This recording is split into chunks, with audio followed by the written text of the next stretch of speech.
어려운 인공지능을 쉽게 탐구하는 시간 AI 글로벌 아카데미 지금부터 시작하겠습니다. 인공지능을 알아가고 있는데요. 인간과 굉장히 비슷한 점들이 많아서 참 놀랍습니다. 그러면 차이점은 뭘까라는 생각도 해봤거든요. 우리는 오감이 있잖아요.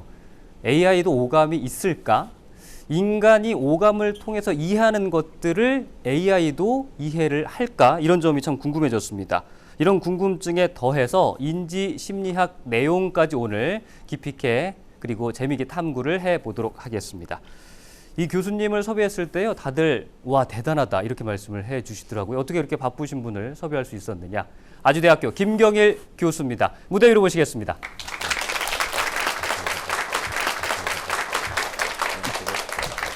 인간의 이제 오감을 과학적으로 설명도 해주시고 또 이제 인간하고 인공지능의 상관관계를 이렇게 쉽게 풀이해주면서 많은 분들께 이제 공감을 얻고 있는 것 같습니다. 오늘 강의도 이제 이런 큰 틀의 주제로 진행이 될 건가요?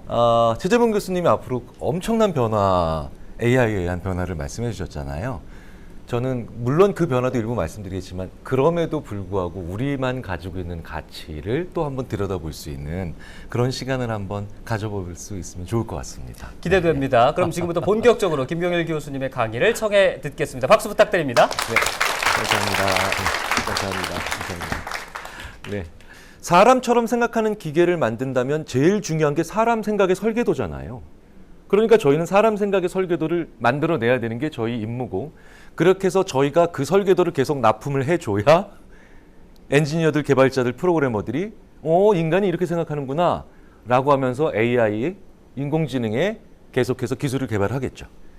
그래서 저희 별명이 인공지능 산업의 1차 협력사예요. 1차 벤더. 근데 재밌는 건 저희가 그 설계도를 매번 잘 만든 건 아니겠죠. 그렇죠? 저희도 실수 많이 하고요. 그리고 그려봤는데, 그리고 갖다 드렸는데 그분들한테 야 이렇게 만드니까 더 이상해지던데? 욕 바가지로 먹었던 적이 한두 번도 아니 굉장히 많습니다. 근데 재밌는 건 그렇게 바가지로 욕을 먹을 때가 대부분 우리 인류가 인간에 대해서 새롭게 뭔가를 알아갈 때입니다. 그게 AI에 의해서 구현이 잘 안 되는 거죠. 그래서 1990년대에 그토록 힘들었던 게 감성과학이라는 건데, 감성과학이 뭐냐면 AI의 정서를 실느냐 못 실느냐, 그거 가지고 저희가 설계도를 잘못 그려서 그렇게 해서 많은 분들이 힘들었던 거예요. 이게 다 저희가 원흉이고 죄입니다. 네. 그러면 요즘 저희들이 고민하는 건 무엇이 있을까요? 사람처럼 생각하는 기계니까 사람의 작동 방식을 따라야 되잖아요. 저희가 요즘 제일 힘들어하고 있는 게 AI의 젠더, 성 이슈예요. 여성, 남성, 이거 어떻게 만들 거예요? 이거 되게 어려운 문제잖아요. 자, 말도 안 되는 이슈 같지만 그런데 이런 이슈들을 마치 지금 당연한 걸 50년 전에, 그때 당시에 1956년도에 모였던 사람들 전부 다 미쳤다는 얘기 들었거든요. 그런데 지금 그래서 허황된 이슈지만 불과 10년 후, 20년 후면 그게 굉장히 중요한 이슈가 되죠. AI 젠더. 왜? 이젠 여성, 남성으로 나눌 수 있는 간단한 문제도 아니죠. 더 가운데 복잡하고 미묘한 성의 체계를 가지거나 개념을 가지고 계신 분들도 계시니까요. 물론 제가 오늘 AI의 젠더, 성 이야기를 해드릴 건 아닙니다. 네. 왜냐하면 저도 앞으로 공부를 더 해야 되는 문제고요. 저는 오늘 그 중에 또 하나를 말씀을 드리려고 합니다. 자, 인간의 어디를 모방한 게 AI일까요? 뇌겠죠. 그렇죠? 그런데 왜 AI는 인간의 뇌를 모방하냐면 인간의 생각의 중추가 뇌니까요. 그런데 당연한 거 아니겠어라고 생각하고 계시겠지만 인간의 뇌가 생각을 만들어내고 그걸 통해서 우리의 신체를 다 좌지우지하는 것 같지만 실제로 반대가 얼마든지 가능하다는 겁니다. 우리의 생각이 오히려 우리의 뇌를 지배해서, 아니 우리의 신체가 우리의 뇌를 지배해서 오히려 그 반대의 양상을 만들어내는 게 얼마든지 가능한데, 우리는 AI는 다 뇌라고 생각을 했고 AI의 신체에 대해서는 별 고민을 안 했어요. 그런데 우리는 육신, 몸을 가지고 있습니다. 오감각을 가지고 있고 다양한 것들을 세상으로부터 느끼죠. 자, 한번 생각해 보세요. 처음에 배우자분과 연애하실 때 손만 잡아도 굉장히 짜릿하고 이 세상 행복 가득 다 가진 것 같은 느낌 드실 때 있었죠. 물론 지금도 그러시라는 건 아닙니다만 이거 왜 그럴까요? 아니 어떻게 내가 사랑하는 사람의 손만 잡았는데 이 세상을 다 가진 것 같은 그런 행복감을 느낄까요? 이거 AI 입장에서 보면 에러예요, 에러.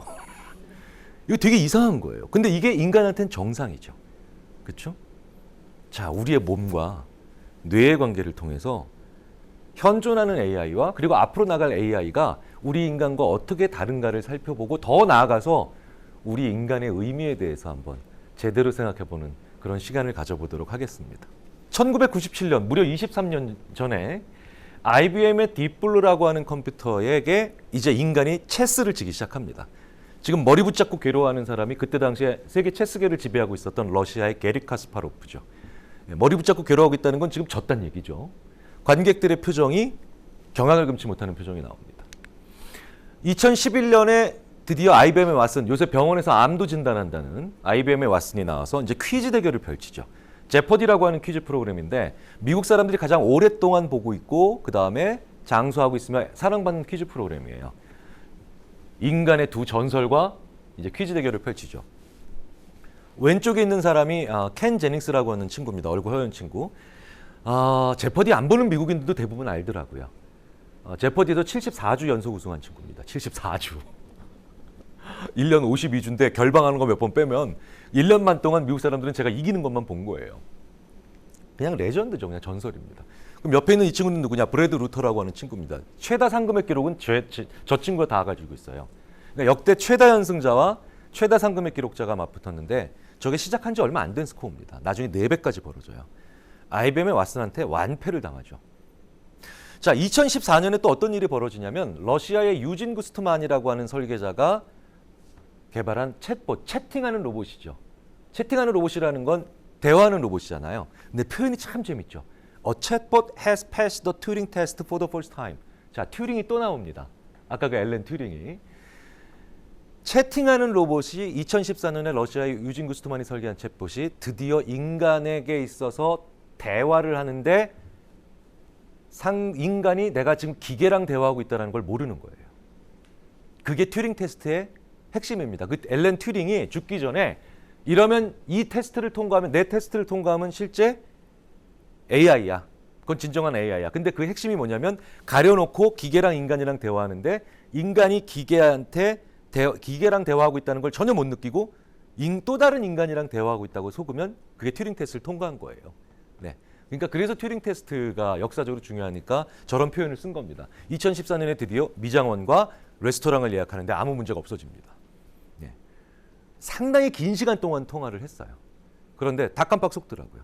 저걸 구글이 냅다 인수해가지고 구글 어시스턴트 시스템을 만들었고 지금 안드로이드 계열의 휴대전화를 쓰시는 분들은 다 이걸 하나씩 이거보다 훨씬 더 개발된 거를 AI를 다 지금 가지고 계신 거예요.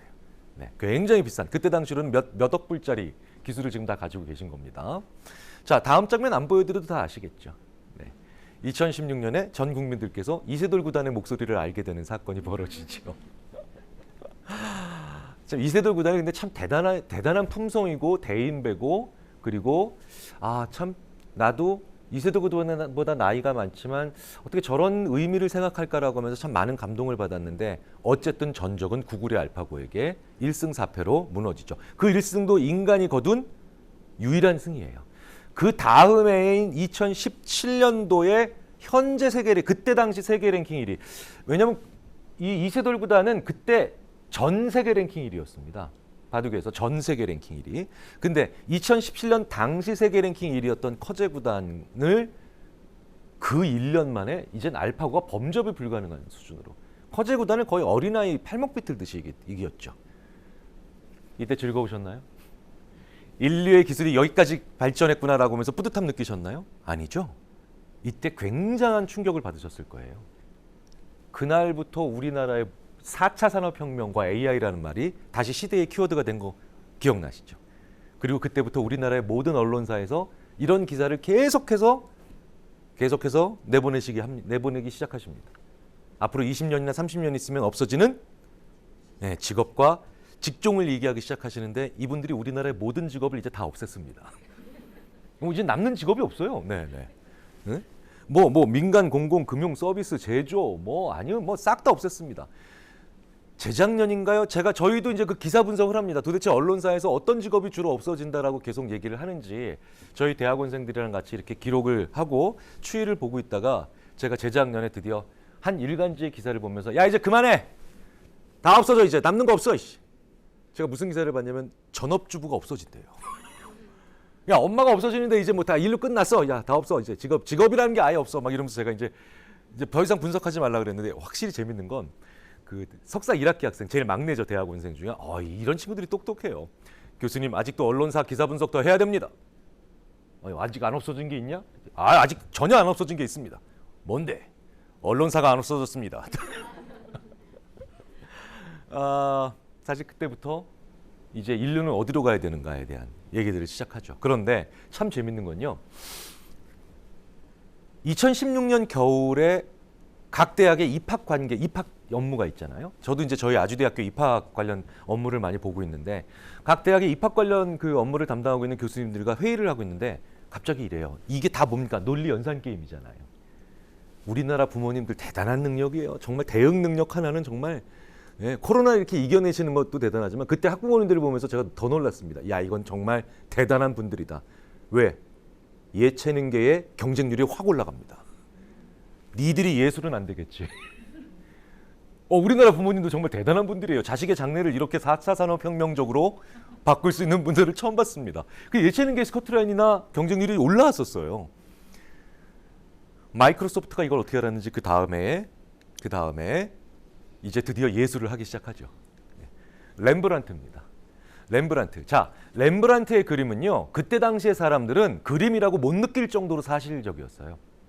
렘브란트의 그림을 한 5m에서 10m 정도 멀찌감치 떨어져서 약간 어둡게 해서 보여주면 그때 당시의 사람들은 사람들이 왜 서 있나요? 왜 가만히 있죠? 라고 할 정도로 완벽한 벌추얼 리얼티를 느꼈죠. 지금 봐도 심지어 어떤 분들은 야 그때 당시에 무슨 옷감으로 옷에 입었는지도 자료 조사할 수 있을 정도로 사실적이야 라고 얘기를 합니다. 그런데 더 놀라운 건 렘브란트의 가장 가깝게 그린다는 인간, 위작이죠. 모사 그냥 위작. 가짜 그림 그리는 사람이 그린 게 이거고 렘브란트 그림 372장을 학습한 마이크로소프트의 드로잉 머신 넥스트 렘브란트가 그린 그림이 왼쪽 건데 전문가들조차도 렘브란트가 환생한 것 같다라고 얘기를 합니다. 훨씬 더 잘 그려요. 이젠 예술도 안 돼요. 절망 속에 빠지셨군요. 근데 이게 2017년이에요. 2017년. 지금 2020년이잖아요. 그 3년 동안 어마어마한 일들이 벌어졌겠죠. 왜? 2016년에 구글 알파고잖아요. 지금 알파 제로예요. 알파고는 은퇴한 지 한참 됐어요. 알파 제로가 알파고의 100분의 1도 안 되는 시간 동안 학습했는데 100배를 더 잘 주거든요. 그러니까 10,000배 차이 나는 거예요. 지금 우리 아이들은요. 휴대전화에서 자기 스마트폰에서 작곡 앱, 작곡하는 앱 같은 거 다운로드 받아서 4, 5년 전에 JYP, SM 이런 데서 만드는 것보다 더 괜찮은 음악들을 만들어냅니다. 옵션 몇 가지만 누르면요. 큰일 났어요. 우리나라 연예기획사들. 자, 이제 슬픈 얘기는 그만 드리겠습니다. 이게 AI가 그런데 못하는 게 있어요. 서양화가 하면 렘브란트도 유명하지만 사실 대부분 피카소 떠올리시잖아요. 그 전위적인 색채, 그 독특한 화풍, 그 예술적 분위기. 근데 이게 피카소의 초창기 그림입니다. 그럼 이렇게 얘기해 드리면 미술을 전공한 학생들도 아 맞다 본 적은 있는데 저 그때 되게 당황스러웠어요. 이게 피카소라 그래서. 그런데 피카소는 화가로서의 자기 인생의 상당 부분을 이런 그림을 계속 그렸어요. 그런데 어느 날 갑자기 이런 그림을 그리다가 마지막으로 이게 나오는 거예요. 이게 인간입니다. 렘브란트의 그림을 372장을 학습해서 렘브란트보다도 더 렘브란트 같은 그림을 그리는 게 아니라 그건 AI가 하는 일이고요. 우리 인간은 어느 날 갑자기 기존에 없던 걸 하는 거예요.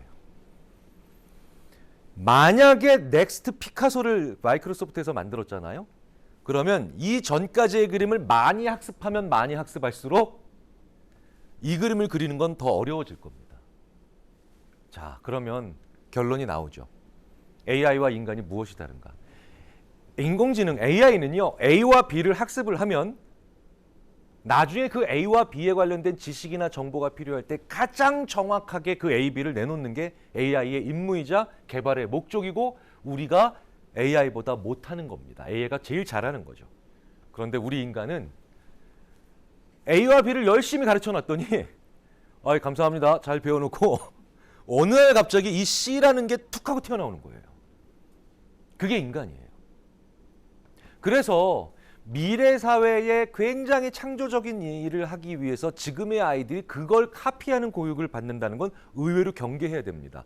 우리 아이들은 여전히 국어를 공부해야 되고 언어를 공부해야 되며 수학을 일정 부분 공부를 해야 돼요. 사회도 공부해야 되고. 그러니까 이 자리에 계신 분들이 학교를 다니실 때 공부하셨던 내용과 극단적으로 다른 내용을 공부할 필요는 없어요.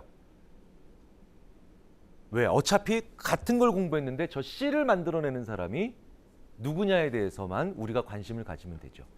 이게 바로 AI의 이론적 논쟁에서 가장 중요한 바로 그 유명한 에버리지 셀프와 유니크 셀프 간의 차이입니다.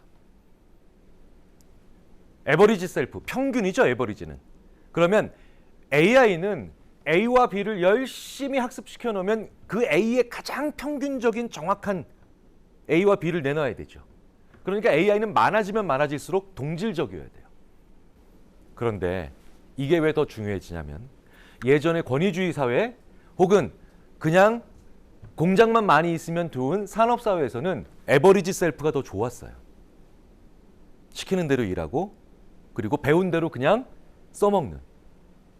그런데 이제는 유니크 셀프를 내 유니크 셀프를 제대로 이해하지 않으면 이젠 AI에게 일자리를 빼앗기는 것 정도가 아니라 이제 불행한 삶을 살 수밖에 없게 됩니다. 그 비밀을 한번 알아볼까요? 그 유명한 하버드 행복연구라는 게 있어요. 1930년대 초반에 시작했고 이제 70년 동안, 80년 동안 해온 연구입니다. 이 연구는 어떤 연구냐면요. 지금 이분이 네 번째 연구 책임자거든요. 하버드 1학년 학생 수백 명이랑 비슷한 수의 보스턴에서 제일 가난한 온수도 안 나오는 가난한 동네에 또 청년 수백 명 비슷한 수를 모아서 이분들을 1년에 한 번씩 지금까지도 추적하고 있는 겁니다.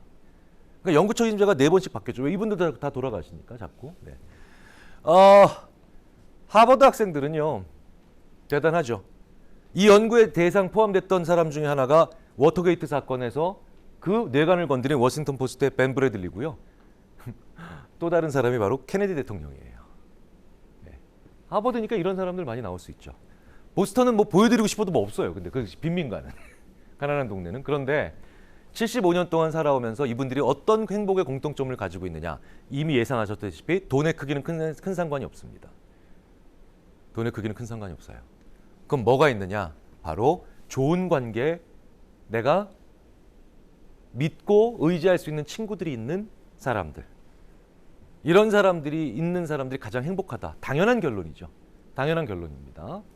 그런데 여기까지는 아주 상식적인 건데 최근에 들어오면서 이 연구에 또 다른 흐름에서 우리가 못 보던 것을 못 본 게 있었구나, 놓치고 있었다는 걸 알기 시작하고 이게 의외로 AI와 연결이 되죠.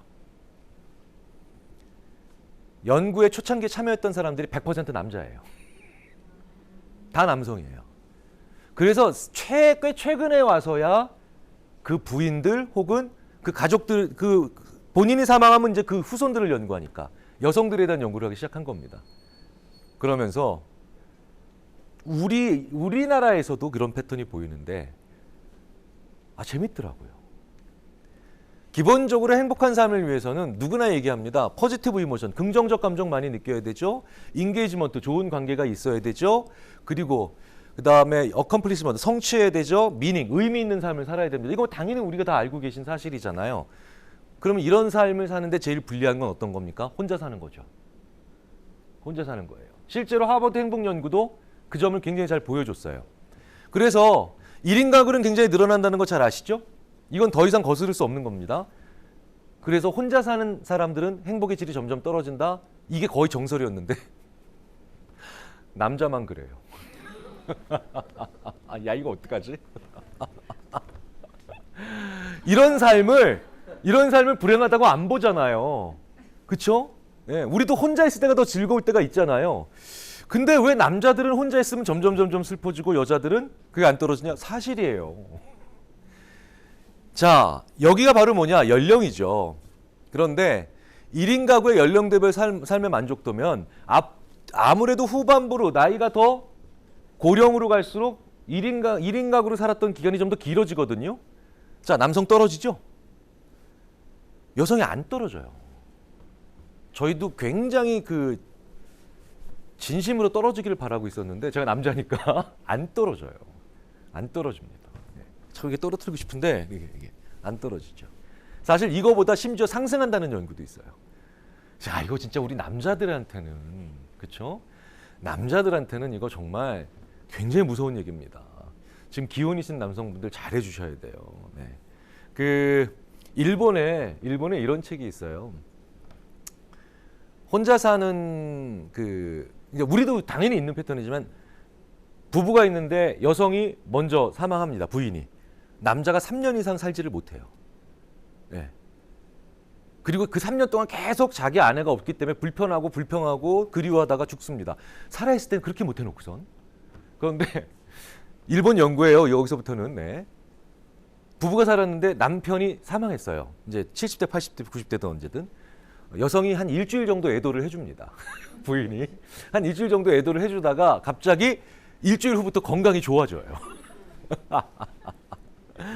무슨 얘기했어요?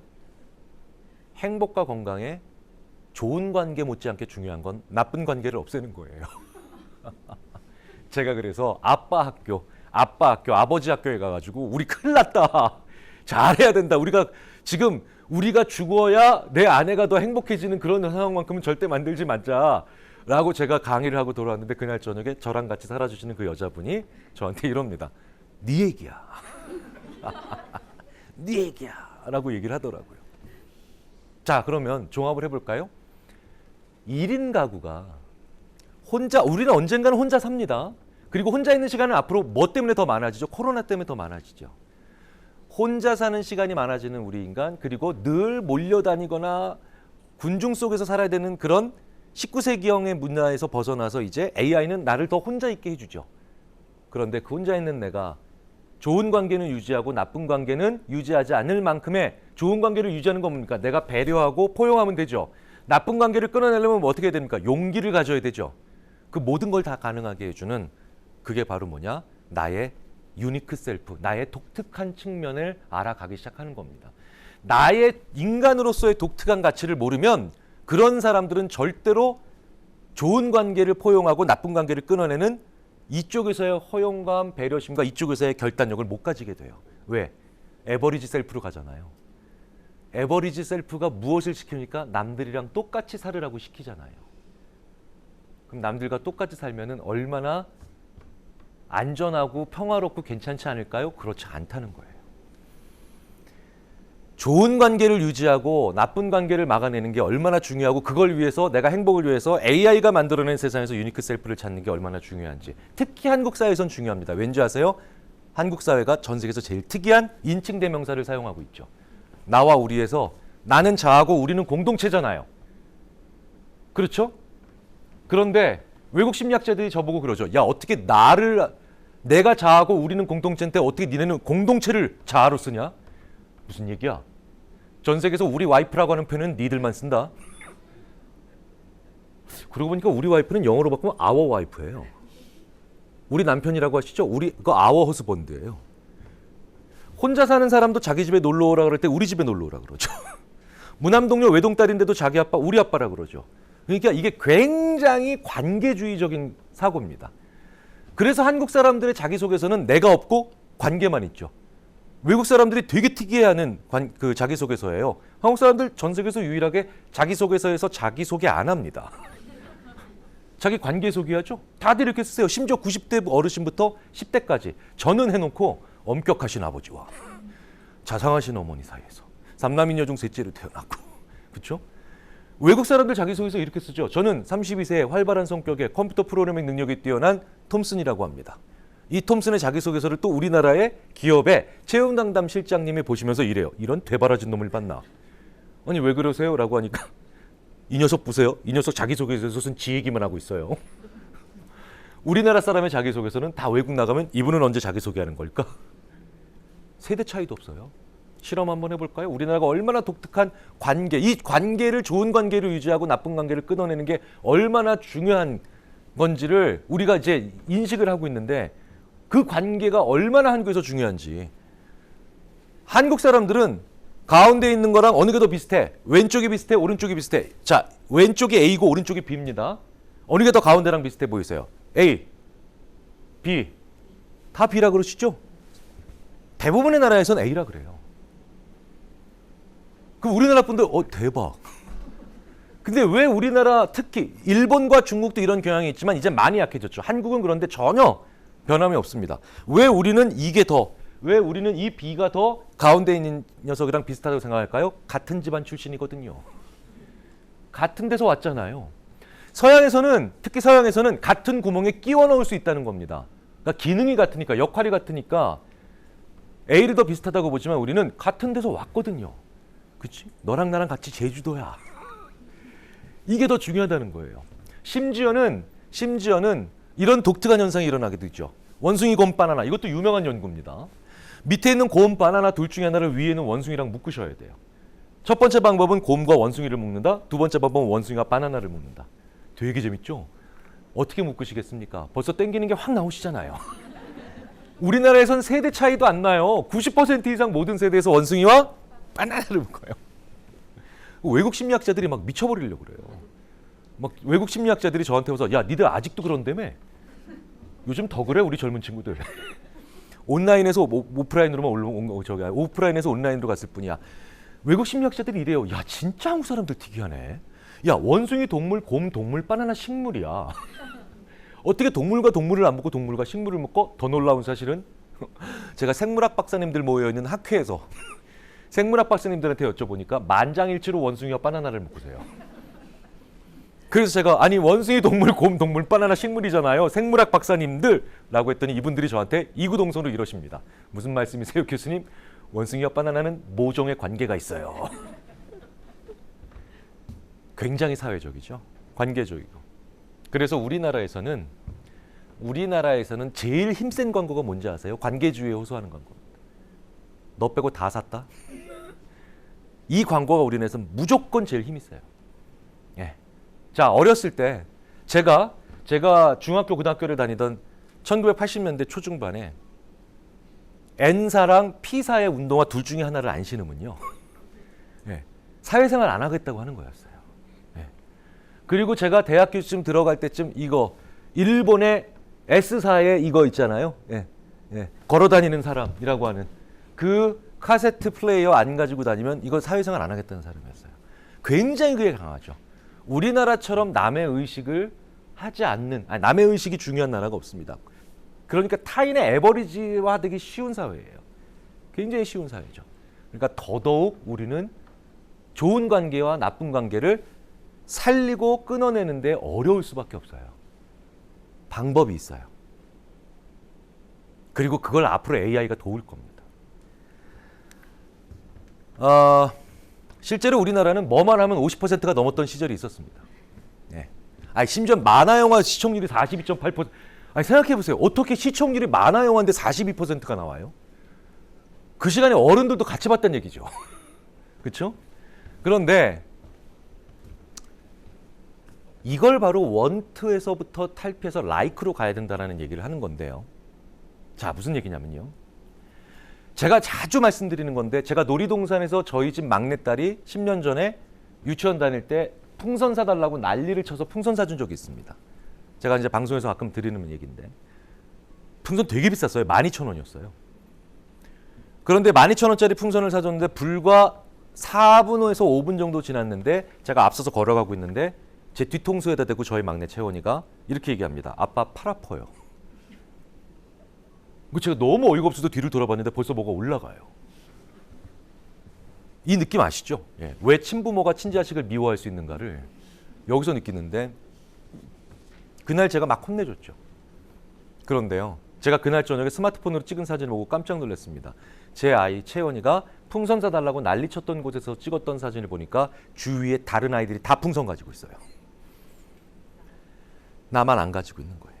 그런데 이 아이가 4분에서 5분 후에, 불과 5분 후에 그 비싼 12,000원짜리 풍선을 훅 하고 날려보내는 곳에서 찍었던 사진을 보니까 주위에 풍선 가지고 있는 애들이 없어요. 첫 번째가 바로 우리가 만들어내는 원트예요. 그렇죠? 그런데 두 번째가 바로 뭡니까? 내가 만들어내는 라이크예요. 저희 집 채원이가 풍선에 대한 라이크를 정확히 볼 수 있었고 저도 옆에서 그걸 도왔다면 저희 집은 12,000원 풍선에다 안 쓰고 그리고 그걸로 맛있는 거 사 먹으면서 부녀 관계가 더 좋아졌겠죠. 그렇죠? 그런데 다른 사람들 속에 있으면서도 나의 유니크 셀프를 잘 인식하고 내가 무엇을 좋아하는 사람인가를 잘 알고 있는 사람은 거기서 다른 사람들 다 가지고 있다고 그 풍선에 12,000원 쓰지 않겠죠. 자, 코로나, 포스트 코로나, 즉 코로나 이후의 세대에 제가 코로나 사피엔스의 저자 중에 한 사람으로 참여할 수 있어서 참 저한테는 영광이었는데 거기에 생태학자 최재천 교수님, 그 다음에 캠브리지의 경제학자 장하준 교수님, 그리고 또 다른 경제학자 홍기빈 박사님 다 이렇게 얘기하죠. 앞으로 큰 돈 벌기 힘들다. 앞으로 무한 소비, 무한 생산 이런 거 없다. 적정한 수준으로 살아야 된다. 이렇게 오대양 육대지를 다닐 수 없잖아요. 그렇다면 예전처럼 계속해서 24시간 공장 돌리고 계속해서 24시간 물건 팔고 계속해서 24시간 일하면서 최대한 부를 끌어올리는 그런 사회가 아니고 어느 정도까지만 경제적인 걸 추구할 수 있는 사회니까 앞으로 효과적인 삶이 훨씬 더 중요하잖아요. 그 효과적인 삶이 중요하다는 건 무슨 뜻이냐면 같은 돈 가지고도 더 만족감을 극대화시킬 수 있는 그런 삶을 살아야 되죠. 에버리지를 쫓는 게 낫겠습니까? 나의 유니크한 걸 쫓는 게 낫겠습니까? 당연히 나의 유니크한 거죠. 그렇다면 이 유니크한 셀프, 나만 좋아하는 걸 추구하게 되는 게 또 다른 어떤 게 있는 게 있는지 아십니까? 에버리지, 전체가 다 원하는 거, 원트를 추구하다 보면 당연히 모자르죠. 부족해요. 그래서 경쟁은 극단적으로 가게 되고 남의 걸 뺏어야 됩니다. 그런데 나만 좋아하는 건 그렇게까지 경쟁하지 않아도 되죠. 훨씬 더 나를 경쟁으로부터 안전하게 보호해 주기도 합니다. 자, 그렇다면 앞으로 AI가 이게 왜 중요해지냐면요. AI가 나한테 큰 집 주지 않죠. AI가 나한테 큰 차 주지 않습니다.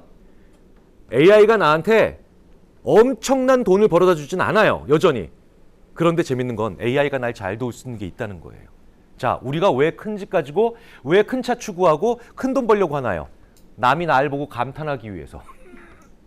남이 날 보고 감탄하게 만들기 위해서. 이걸 청년 해결주의에서 얘기하는 인정투쟁이라고 합니다.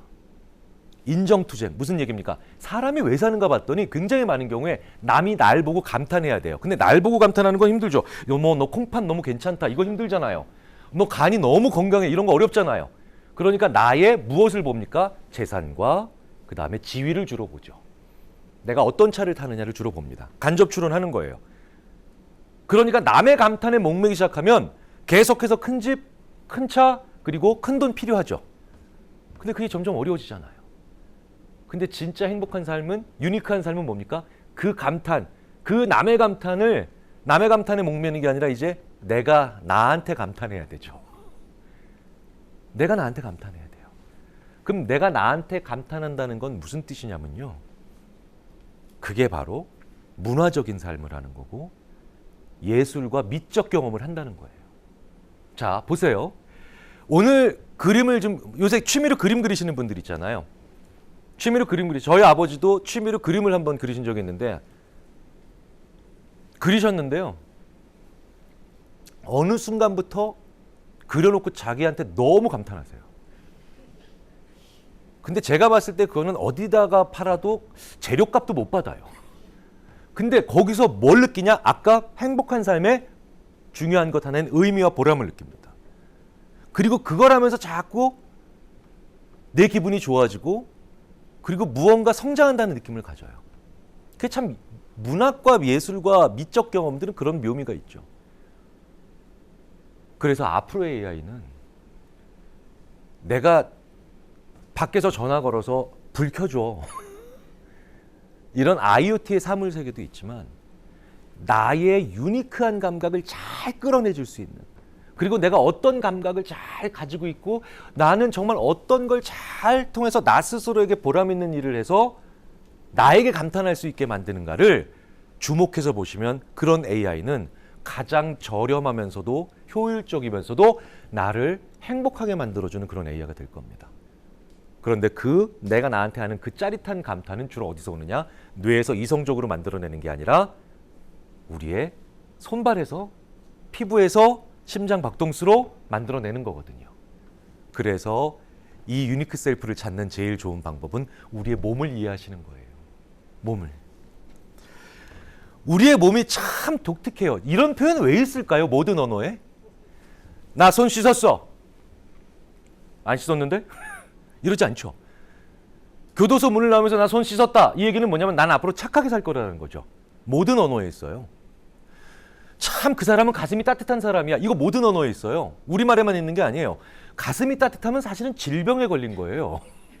체온이 31.5도 이상으로 올라갔다는 얘기니까. 근데 우리 그렇게 표현 안 하지 않죠. 참 그 친구 가슴이 따뜻한 친구야 라고 얘기하면 그 친구는 참 온화한 친구야, 남을 잘 돕는 친구야, 이렇게 생각을 합니다. 그 더러운 손을 치워 라고 했는데 나 화장실 좀 전에 갔다 오면서 비누로 빡빡 씻었거든, 이런 얘기 하지 않죠. 너 못됐다란 얘기죠. 그리고 그 친구 참 나랑 가까워, 걔 부산 살고 있는데, 이런 표현 안 쓰죠. 왜? 친하다는 뜻이니까요. 왜 이런 언어가 모든 표현이 있을까요?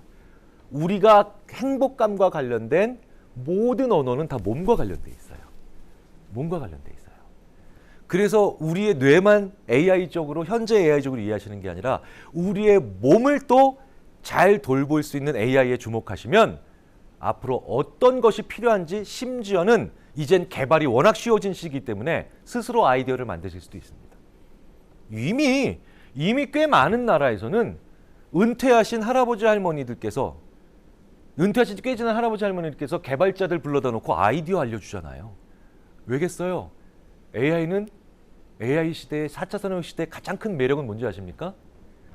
걔네들만 할 수 있는 일이라는 게 없는 거예요. 산업사회 시대에서는요, 철로 된 물건은 포스코밖에 못 만들어요. 현대제철밖에 못 만들어요. 그렇죠? 자동차는 현대자동차나 기아자동차나 아니면 쌍용자동차를 못 만듭니다. 그런데 AI 시대에는 개발이라고 하는 툴이 워낙 좋아졌기 때문에 새로운 C를 만들어내는 능력이 있는 사람이 제일 중요해요. 그래서 그 새로운 C를 만들어낼 수 있는 연결의 능력이 없으니까 스티브 잡스가 그렇게 안타까워하면서 사망했죠. 실리콘밸리의 그 수많은 엔지니어들과 프로그래머들이 그 뛰어난 능력 가지고 맨날 이런 소리 한다. 저도 우리나라에서 수많은 개발자들이 저를 붙잡고 이렇게 괴로워합니다. 교수님, 그래, 왜 그래요? 저는 뭐든지 다 만들 수 있어요. 근데 뭘 만들어야 될지를 모르겠어요. 왜겠어요? 이런 감각이 약해진 거예요. 이런 걸 못 느끼는 거예요. 몸을 너무 오랫동안 몸에서 오는 시그널을 중요시 생각 안 해서 뇌만 가지고 있는 겁니다. 뇌만. 이런 분들은 딱 춤출 때 보면 알아요. 춤출 때요. 춤을 잘 추고 못 추고가 아니에요. 저도 춤 잘 못 추거든요. 근데 춤추러 가서 딱 춤을 왜냐면 니체가 얘기했거든요. 하루에 한 번이라도 춤추지 않는 인생은 가장 바보 같은 인생이다. 그러니까 몸을 쓰는 거를 해보라는 거죠. 이런 프로그래머들, AI 시대에 가장 일 잘할 것 같은 개발자들 실제로 나이트클럽에 같이 데려가서 춤춰보면요, 이 사람들한테 나이트클럽에서 저는 막 춤이라도 추거든요. 근데 이 친구들한테 다리는 그냥 자기의 뇌를 운반하는 도구일 뿐이에요. 예. 그러면서 계속 여기서 이러고 있어요. 저 조명은 조금 더 밝기를 조절해가지고 각도를 조절하면 이쪽에서 난반사가 없어질 것 같은데 뭐 이딴 생각하고 있어요. 예. 다시 한번 말씀드려요. 그게 에버리지 셀프예요. 지금까지는 그런 애들이 공부 잘했지만 이게 에버리지 셀프를 가진 사람들이 하는 행동이에요. 이걸 다 느껴야 된다니까요. 실제로 우리 인간은 정상적일수록, 그리고 가장 인간이고 AI가 할 수 없는 일일수록 바로 이런 행동을 합니다. 따뜻한 컵을 들고 올라간 사람과 차가운 컵을 들고 올라간 사람이 똑같이 사람을 만났는데 면접관으로 지원자를 평가했는데 따뜻한 컵을 들고 올라간 사람이 더 따뜻하게 평가를 해줘요. 이게 어떻게 보면 인간의 오류죠. 하지만 인간의 생각을 만들어내는 방법이 그렇게 다양하다는 뜻이에요. 앞으로 AI들은 수많은 용건을 훨씬 더 편리하게 해결할 겁니다. 그리고 훨씬 더 많이 해결하겠죠. 그렇다면 우리 인간은 사람과의 만남에서 훨씬 더 무목적적인, 무용건적인 것들을 할 수 있는 그런 배려와 품성을 가져야 돼요. 그게 좋은 관계의 시작입니다. 그런데 그 무목적적이고 무의식이라는 게 뭐냐면 상대방이 뭡니까? 아유 실없는 녀석, 아유 시간이 남아도냐라는 말에도 불구하고 그 사람을 궁금해해주는 가장 인간이한테 다른 인간한테 해줄 수 있는 가장 큰 배려예요. AI는 그걸 안 하거든요. 그 사람을 궁금해 주셔야 됩니다. 자, 그런데 내가 이렇게 사람을 오늘 마지막 얘기 드릴게요. 이렇게 사람을 감동시킬 수 있고 친한 관계, 좋은 관계를 만들 수 있는 가장 중요한 용건 없이 아무런 용무 없는데도 말 걸어주는 이 행위를 딱 했을 때 가끔 이런 친구들 있죠. 나한테 모멸감 주는 친구들. 있어요. 항상 제가 이 말씀 드리면 제 교수님, 제가 정말 교수님 강의를 듣고 맞다, 이게 인간이구나, 이게 AI가 아니고 인간은 이래야 되는구나라고 해서 정말 그 친구가 궁금해서 몇 년 만에 혹은 몇 달 만에 아무런 용건도 없고 돈 빌릴 것도 없고 이런데 그 친구한테 정말 약간의 용기도 더해서 잘 지내니라고 안부를 물어봐 줬는데, 물론 사람이 바쁠 때 그러면 짜증날 수는 있죠. 하지만 구분할 수 있잖아요. 우리는 저 사람이 나한테 짜증내는 것과 나한테 모멸감 주는 거 구분할 수 있잖아요. 근데 그 친구가 나한테 심지어 모멸감 줬어요. 저 너무 상처받았습니다. 걱정되실 거예요. 제가 여기까지도 해결을 해드리고 이제 끝내야 되죠. 걱정하지 마십시오. 큰 발견하신 겁니다. 자, 절대로 왜 그 사람이 나한테 모멸감 줬을까요? 내가 정말 하찮은 행동, 정말 아무짝에도 쓸모없는 행동을 했기 때문에 나한테 모멸감 줬겠죠. 그런데 용건 없이 대화를 하는 것이 누구한테 제일 하찮고 쓸모없고 버러지 같은 행동으로 생각을 할까요? 어떤 사람이 이런 행동을, 이 고귀한 행동을. 용건이 있을 때만 사람에게 웃었고, 용건이 있을 때만 사람에게 잘해줬고, 용건이 있을 때만 그 사람에게 안부를 물어봤던 사람이 바로 이 행동을 가장 하찮게 여기겠죠. 그런 사람들을 뭐라고 부르느냐? 소시오패스라고 불러요. 소시오패스는요, 내가 필요할 땐 나한테 잘하다가 내가 필요 없어지면 나를 그냥 버리는 게 아니라 찌그러뜨리고 밟아서 못 쓸 정도로 망가뜨려서 버리는 게 소시오패스입니다. 사이코패스보다 훨씬 더 무섭죠. 왜? 사이코패스는 티 나요. 딱 보면. 근데 소시오패스는 머리가 좋은데 나한테 뺏어먹을 걸 다 뺏어먹고 내가 약해졌을 때 나를 아주 잔인하게 버리는 정말 못된 인간들입니다. 심지어 나의 착한 마음을 이용하는데도 최고로 뛰어난 애들이에요. 인구 10만 명당 잘해야 한두 명 존재한다는 사이코패스에 비해서 소시오패스는 인구 100명당 4명 존재합니다. 지금까지 이런 사람들을 많이 만나셨다는 거예요. 그런데 얘네들이 머리가 좋기 때문에 잘 안 걸려요. 잘 안 드러나요. 그러니까 나를 계속 이용하고 언젠간 내가 약해졌을 때 가장 내가 버림받으면 안 될 때 나를 버리는 거죠. 내 인생에 절대 만나면 안 되겠죠. 근데 소시오패스들이 머리가 좋아서 잘 안 들키는데 얘네들이 들킬 때가 있어요. 그게 바로 상대방이 나한테 용건도 없는데 말을 걸었을 때입니다. 용무도 없는데 나한테 안부를 물어봐 줄 때 얘네들이 돌아버려요. 그래서 자기도 모르는 사이에 나한테 모멸감 주는 행동을 합니다. 짜증을 낼 수는 있죠. 저도 제 아내가 바쁘게 요리를 하고 있는데 옆에서 뭐 해 이러고 있으면 짜증 낼 수 있습니다. 하지만 짜증은 분명히 모멸감 주는 것과 다릅니다. 내가 정말 좋은 마음으로 그 사람한테 안부를 물어봐주고 용건 용무 없어도 그걸 궁금해줬는데 나한테 모멸감 준다. 소시오패스예요. 안 만나셔야 되죠. 제거하셔야 돼요. 제거법도 알고 있어요. 지금 말씀드릴 거예요. 제거하셔야 됩니다. 제거하다니요. 아니 무슨 청부업자를 불러야 되나요? 아니죠. 나의 AI의 플랫폼이 뭔가요? 스마트폰이죠. 나의 스마트폰의 연락처에서 제거하세요. 이게 의외로 효과가 굉장히 커요. 내 인생에 절대로 나한테 도움이 안 되고 만나면 안 되는 소시오패스들은 내가 필요했으니까 나한테 전화하겠죠. 나를 써먹어야 될 때. 그렇기 때문에 내 이름이 저장돼 있다는 건 걔한테 사용의 용도가 있기 때문입니다. 나를 좋아해서가 아니라. 그런데 걔가 전화를 했을 때 내가 연락처를 지웠기 때문에 나는 누구누구야라고 부르지 않고 어떻게 받을까요? 누구세요, 여보세요라고 받겠죠. 이때 소시오패스들의 계산이 복잡해집니다. 이것들이 머리가 좋아서 이거 봐라. 나는 얘를 저장해놨는데 얘는 나를 저장 안 해놓고 있네. 이게 굉장히 중요한 거래적 계산의 시작이 돼요. 그리고 이런 일이 한두 번만 더 반복되잖아요. 그럼 이 소시오패스는 얘는 내가 쉽게 써먹기가 어렵겠다. 초기 투자 비용이 많이 들겠다. 라고 생각이 되면서 걔도 나를 지웁니다. 깨끗하게 해결되죠. 이상 4차 산업혁명 시대의 소시오패스 퇴치법에 대해서 말씀을 드렸습니다. 의미 있는 삶, 좋은 관계를 가지는 삶, 그리고 나쁜 관계를 과감히 끊어내는 삶이 우리 인간에게 앞으로 가장 중요한 것이고요. 그리고 AI는 우리로 하여금 인정투쟁으로부터 벗어나서 내가 나한테 만드는 감탄을 하는데 굉장히 중요한 도구로 작용을 할 겁니다.